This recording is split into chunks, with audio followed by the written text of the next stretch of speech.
Hello guys, good evening. Magluto tayo ngayon ng seafood stir fry.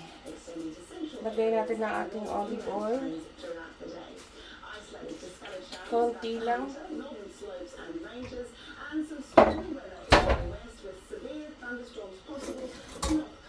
At isunod na natin ang ating garlic. Ang gamit kong garlic ay mince siya.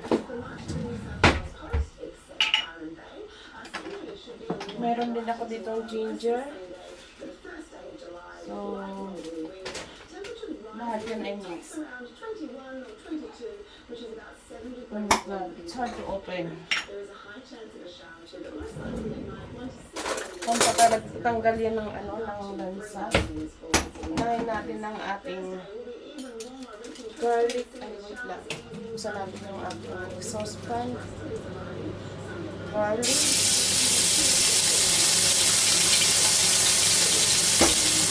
Sumunod natin ang ating ginger. Para wala ang lansa niya. At syempre, isunod na natin ang ating sibuyas.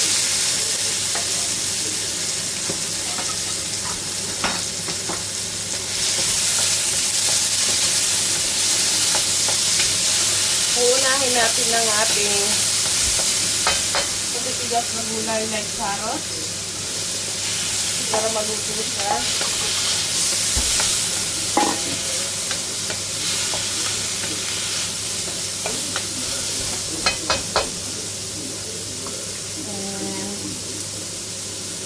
Yung ating beans, syempre. Ano na rin natin yung beans.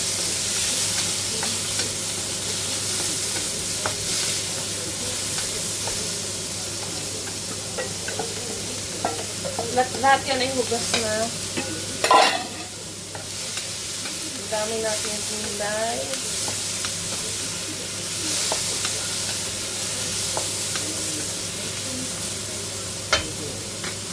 Maglagay tayo ng konting hot water para maluto siya. Konti lang muna. Kasi yung gulay natin magkakapasin yan.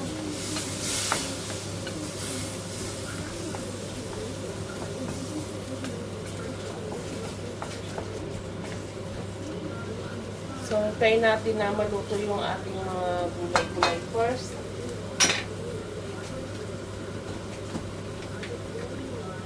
Naiwan pa.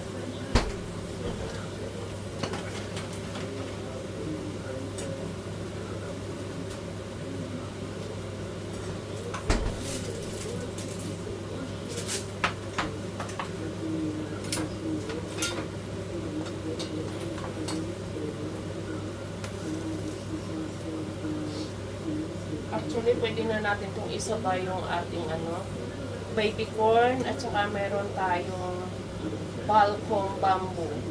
Bamboo yan.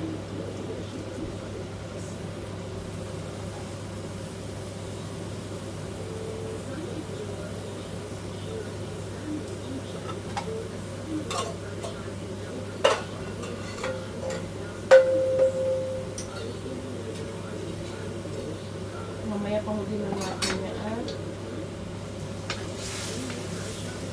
Unahin natin ito. Ayan, pwede na natin isunod ang ating pampalasang Bicoring stir fry sauce. So, try natin itong isa muna.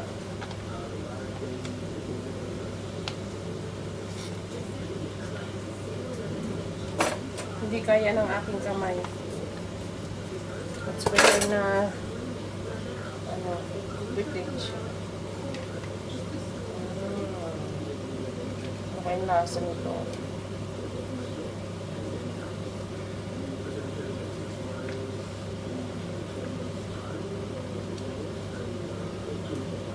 Sa dami ng gulay ko, I think kailangan natin ng dalawa para mas masarap siya. Sabi nga ng Mr. Go, big crazy daw sa pagluluto.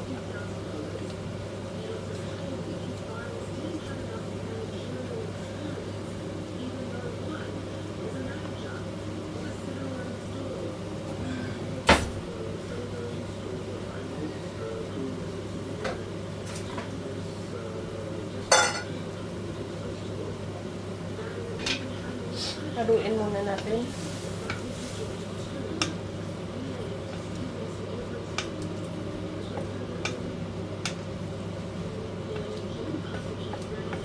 Pakuluin muna natin yan ng mga 2 minutes, saka natin ilalagay naman yung broccoli. Pwede na natin ilagay ang ating ibang gulay. Unahin muna natin ito.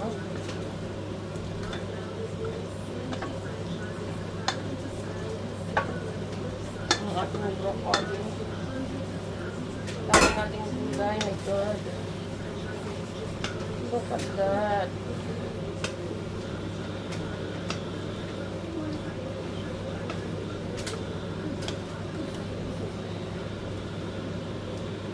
Pwede na natin itong isabay.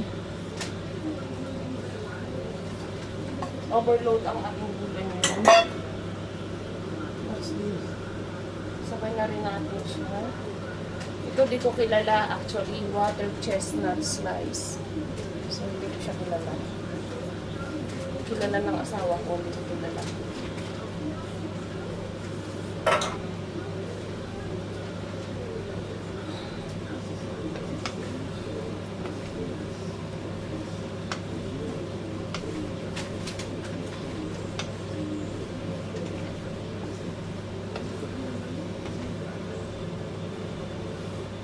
Amoy pa lang masarap na siya, guys. So, kita nyo naman yung kulay. Ito. Nakakagutom.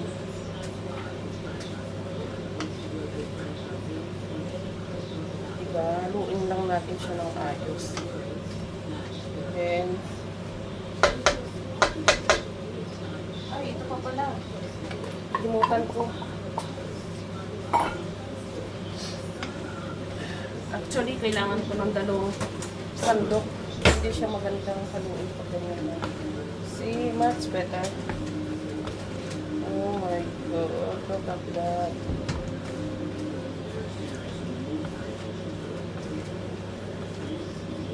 Ito yung stir fry na talagang hindi tinipid sa gulay.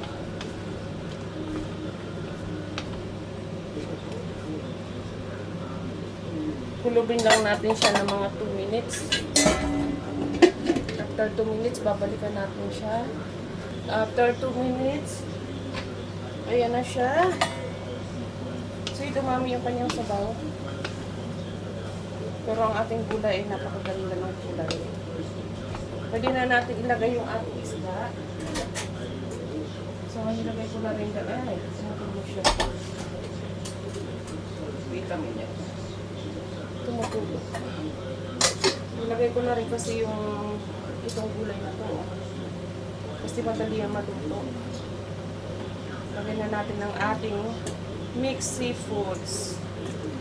So, nakita nyo naman yan. Oh my God, ang daming sahog. May hipon, mayroong pusit. Hinamay ko na kasi kami lang naman ang kakain yan. As in, napakadami. Overload ang ating seafoods. Stir fry. Tingnan nyo naman yung tuna, napaka-chunky-chunky. Oh. My God. Parang isang barangay yung pakakainin ko. Ang lalaki ng hipon, oh.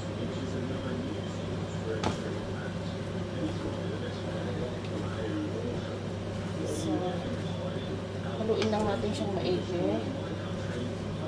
Para pantay naman yung pagkakaluto ng ating gulay. At syempre, para lahat ng side, mayroon din siyang seafoods, mixed seafoods.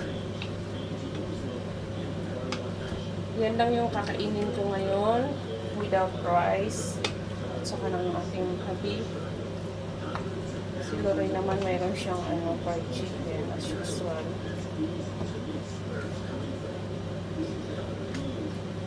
Hindi pa siya ready kumain ng mga gulay-gulay. Piling gulay pa lang yung kinakain. So, another kulob yan para maluto lahat ng pantay. At balikan natin later. Another 2 minutes. Balikan natin siya ulit. Haluin natin.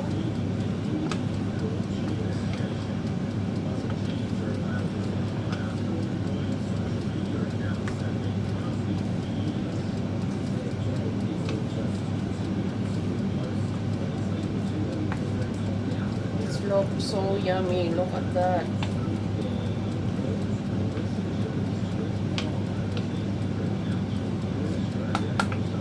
Tikman muna natin kung kailangan pa natin bang magdagdag ng kaunting alat.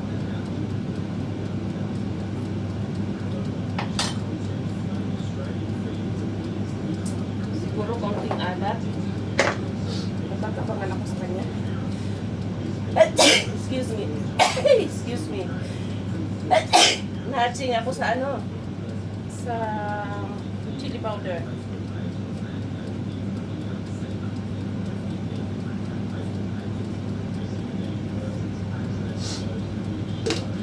Yung asin nga pala dito, kasi yung alat ng asin dito sa Pinas. Aywan ko kung ako lang bang nagkaka-try ng ganon. O pakiramdam ko lang ganon. Parang mas maalat yung asin ng Pinas kaysa dito sa Australia. Tingnan nyo naman ang ating stir fry. Napaka-colorful niya. See?